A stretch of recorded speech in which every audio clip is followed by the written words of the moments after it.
Halo semuanya, selamat datang di Sekolah Online Teknik Otomotif. Di video kali ini saya akan menjelaskan tentang sistem suspensi pada kendaraan, khususnya pada mobil. Sistem suspensi pada kendaraan berfungsi untuk menjaga kenyamanan atau kestabilan kendaraan, khususnya bagi penumpang, agar proses pengendaraan kendaraan lebih nyaman dan lebih menyenangkan. Nah, pada sistem suspensi ini terdapat beberapa komponen utama atau komponen penting yang berfungsi untuk menunjang kenyamanan dan kestabilan pengendaraan dalam dukungan sistem suspensi. Nah, di antaranya komponen dalam sistem suspensi adalah pertama yaitu spring atau pegas, dan berikutnya adalah shock absorber, lalu ball joint, strut bar, dan lateral control rod, dan terakhir stabilizer bar. Baik, kita mulai dari yang pertama, spring. Spring adalah salah satu komponen dalam sistem suspensi, yang mana dalam bahasa Indonesianya spring adalah pegas. Dan pada pegas dalam sistem suspensi terdapat beberapa tipe, dan diantaranya adalah coil spring. Nah, coil spring ini merupakan pegas yang berbentuk spiral yang berfungsi untuk meredam getaran dari roda ke chassis. Nah, mungkin Anda pernah melihatnya. Pegas tipe spring ini juga umum digunakan pada sepeda motor, khususnya atau biasanya pada pegas atau sistem suspensi sepeda motor bagian belakang. Itu biasanya menggunakan spring atau pegas tipe coil spring seperti ini. Kita lihat warna merah ini merupakan gaya bergeraknya sumbu poros roda terhadap chassis, yang mana ini akan menyebabkan pegas terkompresi, dan akibat gaya pegas, kompresi tersebut akan dikembalikan ke posisi awal. Dan seperti hanya tipe-tipe lainnya, yang kedua yaitu leaf spring atau pegas daun. Nah, proses bekerjanya pegas daun tidak jauh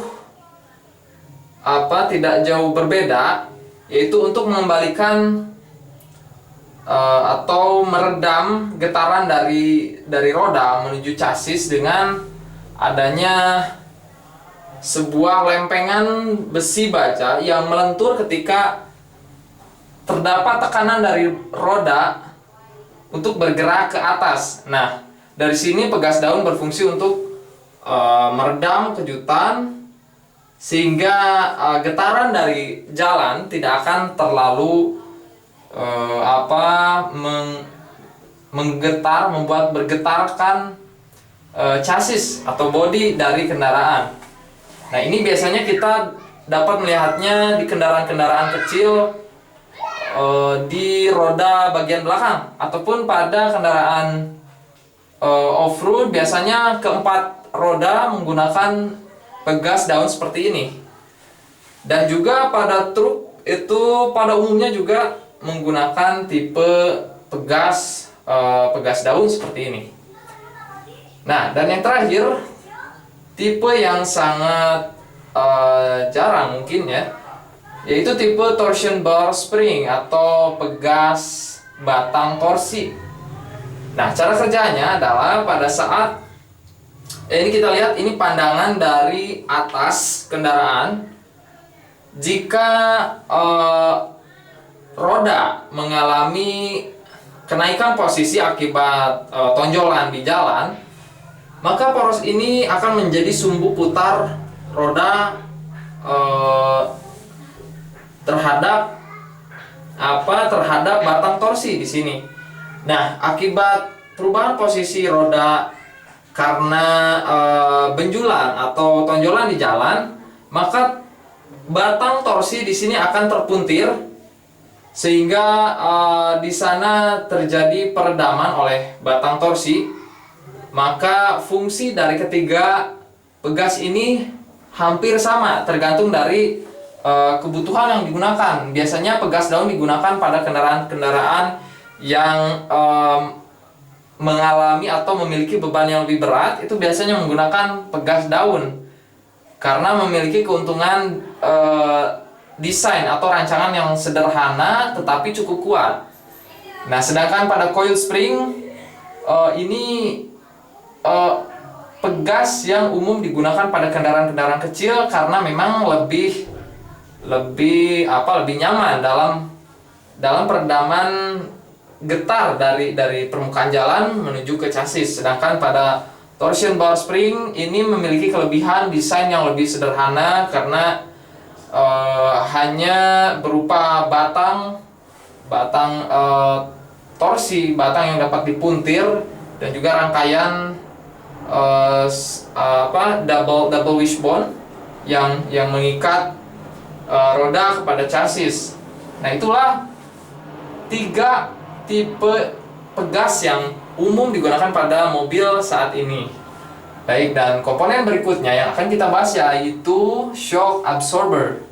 Nah, shock absorber ini merupakan komponen bantuan bagi pegas atau spring yang berfungsi untuk menurunkan amplitudo getaran dari permukaan jalan menuju chassis. Nah, jikalau kita hanya menggunakan pegas pada kendaraan, baik mobil maupun sepeda motor, tanpa menggunakan shock absorber, getaran yang dihasilkan dari permukaan jalan yang tidak rata akan membuat chassis terus bergerak karena getaran yang dihasilkan oleh getaran jalan tetapi dapat teredam, namun masih ada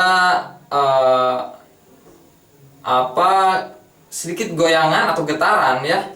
Dan dari sini shock absorber berfungsi untuk meredam getaran tersebut.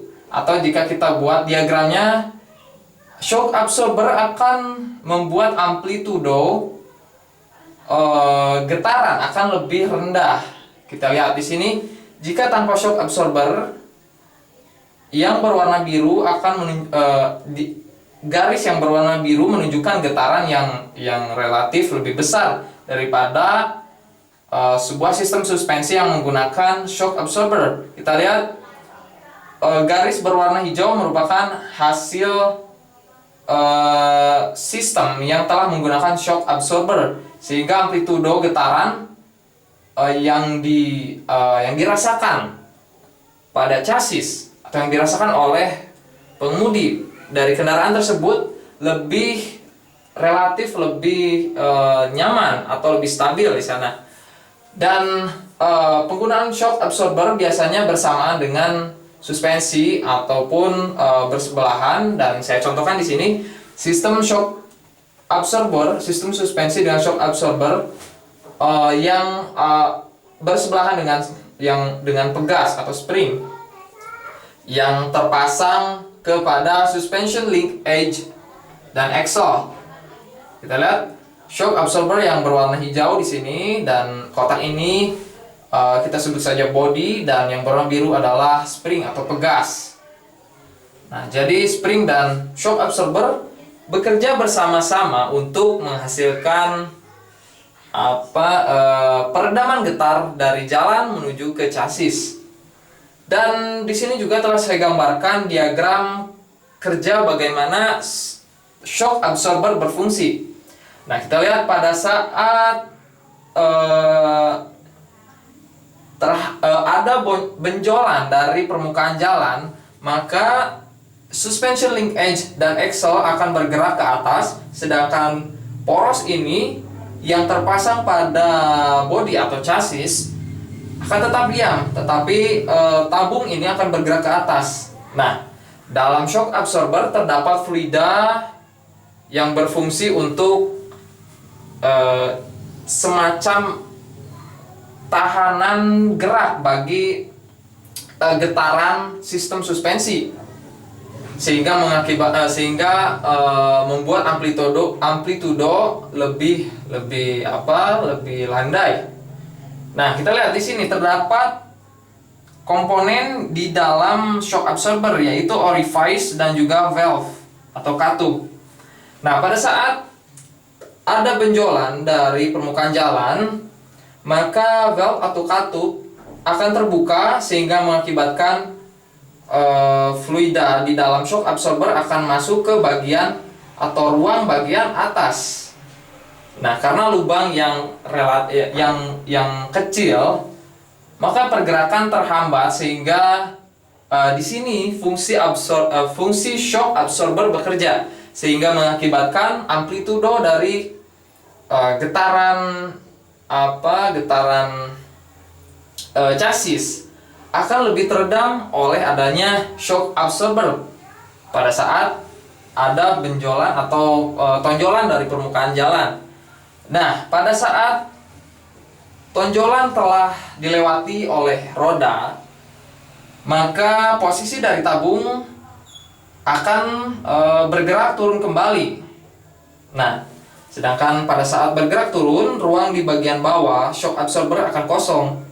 Maka dari itu, karena terdapat kevakuman di sini, maka cairan atau fluida di bagian atas ruangan bagian atas tabung shock absorber akan terhisap ke bagian bawah melalui orifice. Sedangkan katup karena terletak di bagian atas akan tertutup sehingga fluida hanya akan melewati orifice, dan ini pun terjadi tahanan gerak. Sehingga baik pada saat yang kiri maupun yang kanan, fungsi shock absorber akan bekerja hingga amplitudo getaran akan membuat getaran lebih sedikit atau lebih landai pada amplitudo. Nah, kita berlanjut ke komponen yang ketiga, yaitu ball joint. Nah, kita lihat di sini ball joint saya gambarkan dengan lebih sederhana, yang mana sebenarnya bentuk dari komponen-komponen yang ada di sini lebih rumit, tapi hanya saya sederhanakan agar lebih mudah difahami. Kita lihat komponennya terlebih dahulu. Ini adalah, saya ambil contoh sistem double wishbone yang memiliki komponen antara lain adalah upper suspension arm spring atau pegas yang terpasang dari upper suspension arm kepada lower suspension arm dengan engsel atau pivot, dan inilah yang disebut dengan ball joint, yang mana ball joint bagian atas disebut dengan upper ball joint, sedangkan ball joint yang bagian bawah disebut dengan lower ball joint. Dan komponen yang berwarna hitam ini adalah bumper, dan ini adalah steering knuckle yang terpasang kepada roda-roda. Nah, ball joint tidak lain hanyalah berupa pivot atau engsel yang berfungsi untuk membebas gerakan steering knuckle terhadap perubahan posisi lower suspension arm terhadap upper suspension arm karena proses kompresi pegas pada saat roda mengalami atau roda melewati jalan yang tidak merata di sana. Nah, dan juga komponen yang juga penting di sini kita lihat yang berwarna hitam ini adalah bumper, yang mana pada saat kendaraan melewati jalan yang terlalu menonjol, sangat tidak rata, sehingga pada saat tertentu pegas mencapai maksimum kompresinya, maka di sini bumper bekerja untuk meredam tumbukan antara lower suspension arm dengan upper suspension arm. Dan kata kuncinya di sini ball joint tidak jauh atau mirip dengan pivot atau engsel. Nah, baik, kita berlanjut ke komponen yang keempat, yaitu lateral control rod. Nah, lateral control rod merupakan komponen dalam sistem suspensi yang berfungsi untuk menahan gaya lateral akibat beban kendaraan. Nah, kita lihat ini merupakan pandangan dari depan atau dari belakang kendaraan yang menggunakan sistem suspensi rigid. Dan lateral control rod ini adalah komponen yang berwarna hijau, yang mana lateral control rod terpasang pada axle dan juga chassis. Nah, maka pada saat bodi mengalami beban menyamping, misalkan pada saat kendaraan diam di jalan yang miring, maka terdapat beban ke samping. Maka untuk menahan gaya ke samping tersebut, lateral control rod digunakan untuk membantu sistem suspensi untuk tidak sepenuhnya menahan beban lateral atau dengan kata lain beban menyamping di sini. Nah, baik pada posisi ke kanan maupun ke kiri, kita lihat konstruksi yang seperti ini akan dapat menyangga bodi kendaraan untuk tetap rigid atau tetap kokoh pada pijakan sistem suspensi. Baik, kita berlanjut ke komponen yang kelima, yaitu strut bar. Nah, strut bar ini, kita lihat diagram dari sistem suspensi ini berpandangan dari depan, yang mana komponen yang bernama strut bar itu adalah komponen yang berwarna merah di sini. Dan strut bar itu terpasang ke bodi atau ke cross member, sedangkan pada sambungan yang satunya lagi terpasang pada lower arm. Nah, sedangkan lower arm terpasang pada chassis di satu kesatuan sistem suspensi di sini. Nah, strut bar ini berfungsi untuk menahan gaya horizontal jika kita lihat dari samping. Sini, maka pada saat bekerjanya strut bar itu pada saat misalkan terdapat sebuah tonjolan yang tidak terlalu mulus di jalan, maka pada saat roda berputar akan terdapat sedikit tumbukan di sana. Nah, maka dari itu strut bar berfungsi untuk menahan sistem suspensi atau khususnya di sini lower arm untuk tidak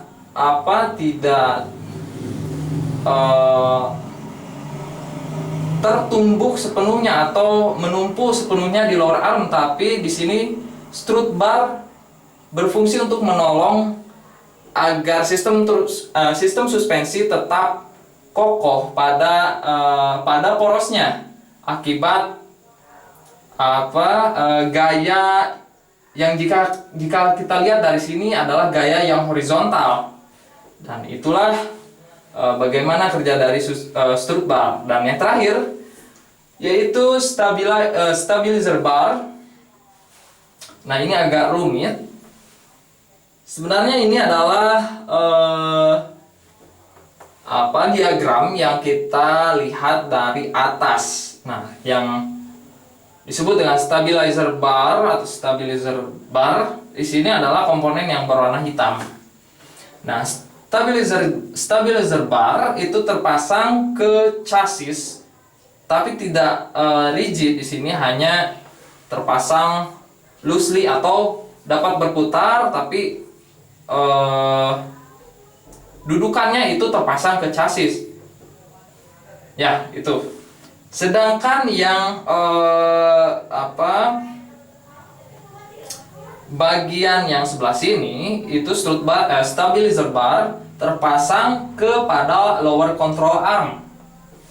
Nah, stabilizer bar itu berfungsi untuk menstabilkan posisi kendaraan pada saat berbelok. Kita tahu bahwa jika kendaraan, khususnya mobil, pada saat berbelok, maka beban, misal belok ke sebelah kiri, maka beban akan center of gravity atau tumpuan dari bodi kendaraan akan berpindah ke sebelah kanan, sehingga beban akan lebih berat kepada sistem suspensi bagian kanan. Nah, stabilizer bar di sini berfungsi untuk meminimalkan kemiringan yang terjadi pada saat kendaraan berbelok, dan cara kerjanya dari stabilizer bar ini tidak jauh berbeda dengan torsion bar spring, karena pada saat misalkan roda bagian suspensi bagian kanan, atau misalnya menggunakan coil spring bagian kanan telah mengalami kompresi, sedangkan bagian kiri tidak mengalami kompresi, miring seperti itu, maka roda bagian kanan akan naik ke atas, sedangkan roda bagian kiri akan tetap di atas. Nah, maka stabilizer bar akan terpuntir. Nah, dari situ karena gaya tahan dari stabilizer bar untuk mempertahankan bentuknya seperti ini, maka roda bagian kiri pun akan sedikit terangkat, sehingga kemiringan yang terjadi pada saat berbelok akan relatif terkurangi oleh adanya stabilizer bar. Baik, itulah penjelasan mengenai sistem suspensi, khususnya komponen utama dalam sistem suspensi dari mobil dalam Sekolah Online Teknik Otomotif bersama saya, Willy Prastio.